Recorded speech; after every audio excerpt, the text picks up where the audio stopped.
Hello, good afternoon, and welcome to Nigeria Now, where we look at the happenings in the country. And already it's day two of the protest that is meant to last for the next 10 days or so. So, quite a number of reactions and body language happening, even though reports have it that protesters and journalists were thrown tear gas at Berger roundabout in Abuja. But we're still awaiting more details as they unfold as well. We're seeing various states taking up the protest, even though presently, because of the outcome of the protest yesterday, there is curfew in some of the states. Even though for Borno, they have relaxed the curfew so that you had the Muslim faithful can get to actually go for prayers, for Friday prayers. But then we hope to look at that as well. We're looking at what is happening in Lagos State as well, talking about Sanwo-Olu, talking about a hashtag Igbo must go. There was a tweet that was being tweeted on the 27th of July, and the governor said he's going to probe into that as well. So these and others are what we would love to look at. And let us actually start with the first one. I'm doing the program actually with Rachel Tanzi. Thank you so much, You're Rachel. welcome, Sarah. All right, let us start with what's happening, where we're saying that the governor of Lagos State, Sanwo-Olu, have said there should be a probe concerning a tweet that is actually that was being tweeted concerning the hashtag Igbos must go. And it's really, really very sad where we see in a time where, I mean, nobody's more Nigerian than another. But then this is a tweet that was being made on the 27th that is talking about July. And we've seen even the PDP presidential candidate, Atiku, has actually come out to say that this is a July, talking about that this statement can actually cause division as well as it's really not supposed to be heard of. But we are glad to hear that the governor of Lagos State, Richard, has actually, said there should be an investigation concerning that. And I just cannot help but wonder, why would somebody tweet such a thing, such as he's talking about that the Igbos must go? I mean, every place in the country, you're supposed to feel very comfortable, whether in the north, whether in the south, whether north, south, or southwest, or southeast, wherever you are. You're a Nigerian and you have the right. The rule of law has given you that right, that anywhere you should be very free. But here we're saying that, I mean, this statement is really, really very, very, very, very a statement that can actually cause division. And we see little things like this can spike conflict and fight and all of that. But I'm glad to hear that the governor actually said there should be an investigation. Whoever put that should pull it down, as well as the person needs to face the full wrath of the law. Because, I mean, in the time where already we're having the chaos going on concerning protests, and then such a tweet is being made, I think it's really, really important that a probe is being done concerning that tweet. So we've had situations where simple misinformation concerning what is happening to an ethnic group in another place have caused chaos in another place for those who are living there. We've seen situations where in the past where the Igbos had, let me put it at the south, is getting information that they are not being treated properly in the north, that they are being killed, their business is being attacked. This wasn't even 10 years ago, 20 years ago. This has to be in the midst of all the Boko Haram crisis and all of that led to certain reprisal attack that certain northerners didn't feel safe in all the side. And usually when we refer to Aboki, people going down with their businesses, we're also threatened down there. So this is a very dangerous comment by all means. And then, first of all, I don't want the Lagos government to make it look like it is some difficult task to track who is behind this. It is from a certified X account. We're seeing it Lagospedia, and it has gotten a certificate. It has been having that blue tick. It means it has been approved by X, and then it is an account that have a number of followers. And if this becomes an issue of national interest, with these certain accounts, people know who run these accounts, people know who owns it, people know the face behind it and all of that. This is not some anonymous X account that the government can say, first of all, we do not know the hands behind this protest. There's already an account attached to it, and when it becomes an issue of security, you can reach out to X and ask them for certain information, because now it becomes a threat. You are not, is not, it doesn't have to do with privacy or anything. This person is now, the people running this account are now trying to start up something that will not go well or end well for anybody involved. This is not about it's not just about two ethnic groups here. Yes, this is about Nigeria completely, because you know what, we are spread across. And just as you said, when we group ourselves, regions is for easy governance. But if we are an umbrella country, say if we are Nigeria, it means that wherever I go, I am Nigerian first. I should be comfortable regardless of my state of origin, and anyway, because first of all, I am a Nigerian. So it means the land in Ekiti, I should be able to have access to it by virtue of being a Nigerian. But we know that we have issues that don't even let governance thrive. We have issues that don't allow us to live the way it's expected. But when something as this comes up, I believe the government should not delay. Don't make it look like it's a big deal tracing who is behind this tweet. Is not a big deal. The person behind it should be apprehended. And why? And why are you allowing your media, even if it is sponsored? I think this is the first step to getting the people involved. And it's not that difficult, because it's from a certified page with a good number of following. And if the people that engage, you can also go after the people that engaged with this tweet, an account, and whose comment is implicative, who said something in agreement, who is endorsing it in the comment and all of that. Because I can't see such and ignorantly agree or concur. You understand? Because we know the implication of certain things. Exactly. So I believe that the government of Lagos knows precisely how to go about this thing, to die it down, to cool it off, because we are at the position in this country that I don't think ethnic problems is going to help us, especially when we are at a position where we are trying to unite. Let the government listen to us. And then now all of a sudden we want to start asking each other to leave and go because we feel they are not welcome in a certain place. It is not accepted, and I'm looking forward to a drastic measure taken by the Lagos government. You know, I just couldn't help but cast my mind to what happened to Deborah. We remember Deborah in the north that was being murdered. I mean, the way the whole thing turned out to be. And this was just seems the same use of social media. Exactly. Where she actually told her classmates, according to what was made available, the fact that please do not post anything that has to do with religion. This is meant for schoolwork. And just as simple as that, we saw what happened till date. We're yet to hear who are the people behind the murder of Deborah. There were so many hashtags, I mean, talking about justice for Deborah, and then till date, we are yet to hear what happened. And this is just like you said, little statements such as this can actually instigate violence in another part of the country. Because you begin to see that the Yorubas will be treated badly wherever they are. Why? Because they say you treated the Igbos. And we saw this happening even during the 2023 election, where certain Igbos were not made comfortable in Lagos. It happened during the election. So I'm hoping, just like you said, this should not be a very difficult one for the Lagos government to be able to probe, investigate, and make sure that they bring to book the people or the person that is behind such a tweet that was being made on X.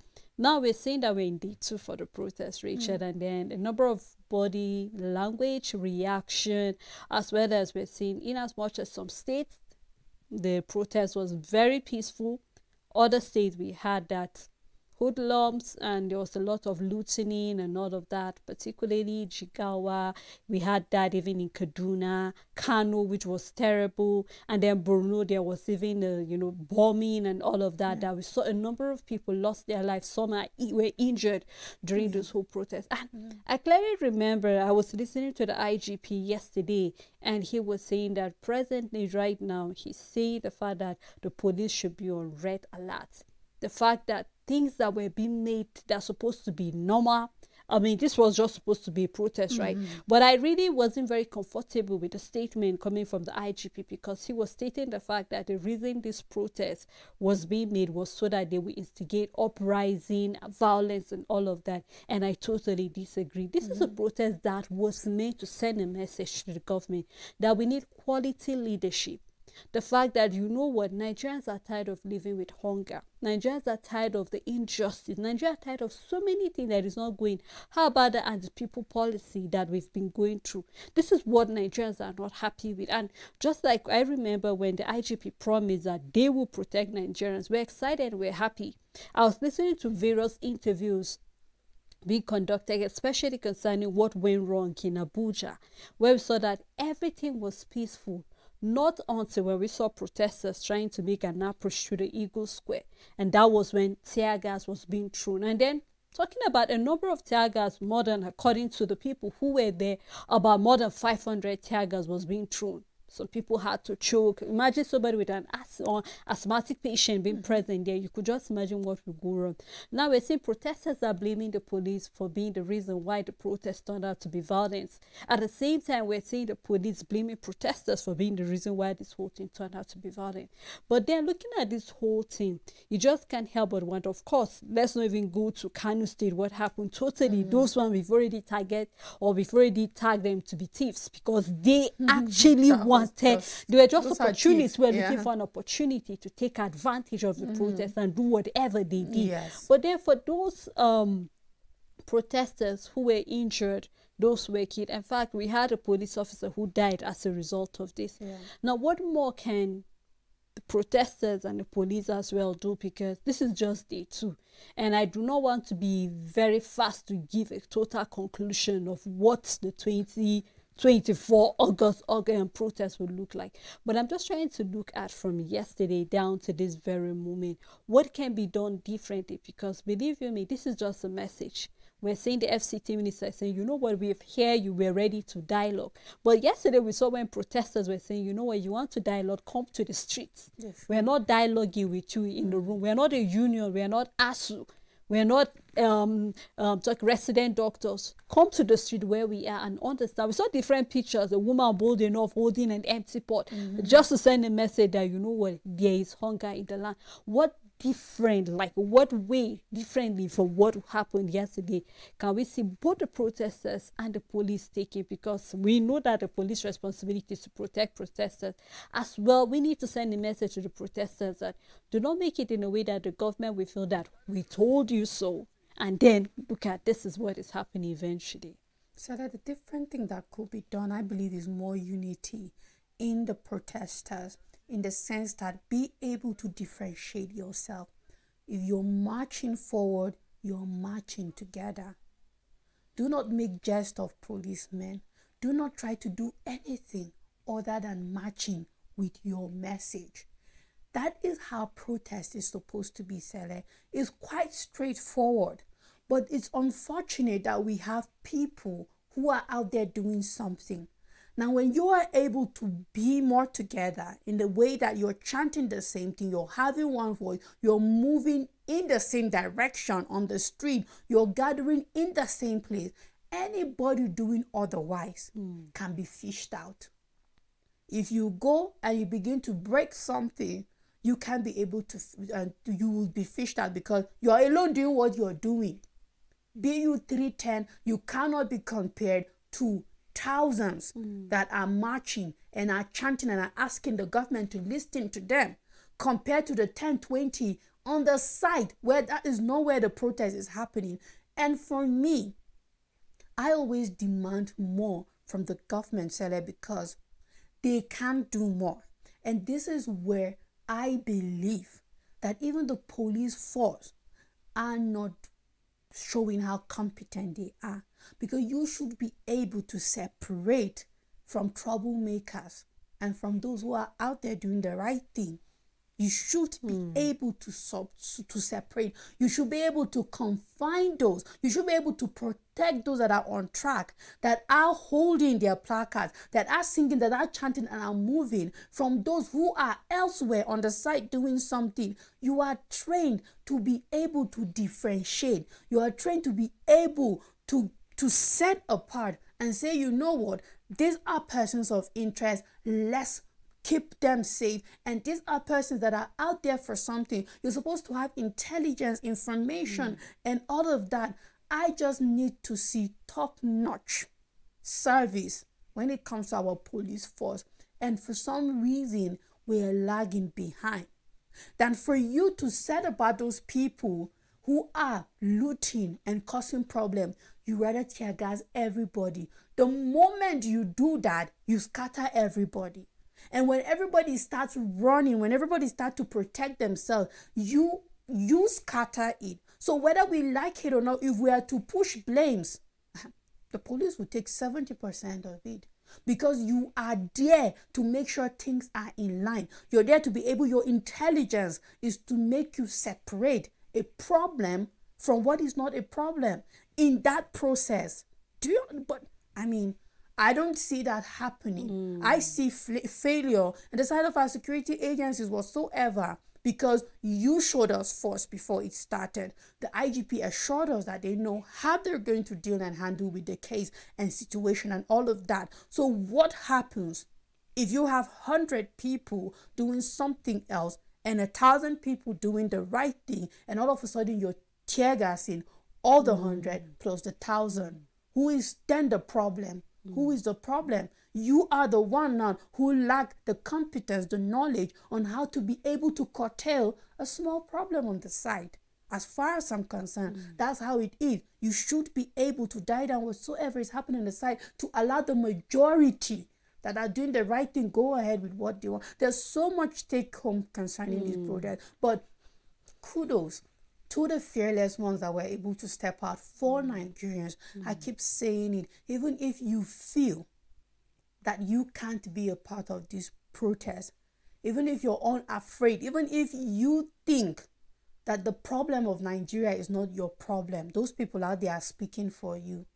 Those people are out there for you, whether you accept it or not, whether you think there's a need for a protest or not, whatever reason that you are not out there, those people out there are still speaking for you. Because in the end, if we eventually have a better Nigeria, they are not the only ones that get to benefit from the government listening to them. You who are afraid, you who are scared, you who are there and thinking it is not your business, you should be grateful to them at the end of the day. And let there just be more organization and unity between protesters, so that it will also make the police force work easy to a large extent. You know, one of the pictures that was circulating concerning unity was what we saw, a display of unity in Plateau State, where we saw the Muslims faithful praying and then the Christian watching over them while they finish. So it's more like when you're done with saying your amen and then we continue. I mean, this is what I believe that the protest is all about. We need a progress. We need to move, because somebody will tend to look at the situation happening in this country and be more like, we're not even moving forward, we're not even moving backward, just as I say we're in the same position. So I think we're moving backward. I think we can say the direction so we're now going you see towards. You have your own opinion about this. We are not even in the same place. We are going back to when. And I'm just hoping, you know, of course I know that this protest is more like an embarrassment to the government, but I want the government to realize that this is a right for Nigerians. It is constitutional. You're not doing anything illegal. Of course. For you to come out on the street, it is your right. And we just do not want this whole thing to turn out to be something bloody eventually. Everybody has learned his or her lesson during the 2020 hashtag #EndSARS protest. And we saw the way the whole thing turned out to be. I was expecting, our security agency to be more experienced, more prepared for this present protest. And that is why we keep going back to the fact that maybe our security agency needs to go back to some of the training that they're giving again. We need to revisit what kind of training did they collect. I mean, during your training, your recruitment and all of that, what were you taught? Because we just cannot help but wonder the way we see policemen especially approaching civilians. We are both civilians, don't forget. The only difference is that you're wearing a uniform and I'm not. But you're being trained in a way that you should be able to tackle civilians. And I'm hoping to see that maturity as well as that training being shown in the way our security agency will continue to protect as well as handle certain situations in case they find one. So we'll just keep our fingers crossed. We're in day 2 and we still have a long way to go till the end of the protest. Hopefully the government will be able to listen to the cry of the people and do certain things that's expected of them. But I guess that's how far we can go. Thank you so much, Rachel. Welcome. As well, thank you to the entire crew for making this program a success, our viewers as well as our supporters. We look forward again to doing this next week. Please do remember to be safe wherever you find yourself. Be law abiding. Have a blessed weekend ahead.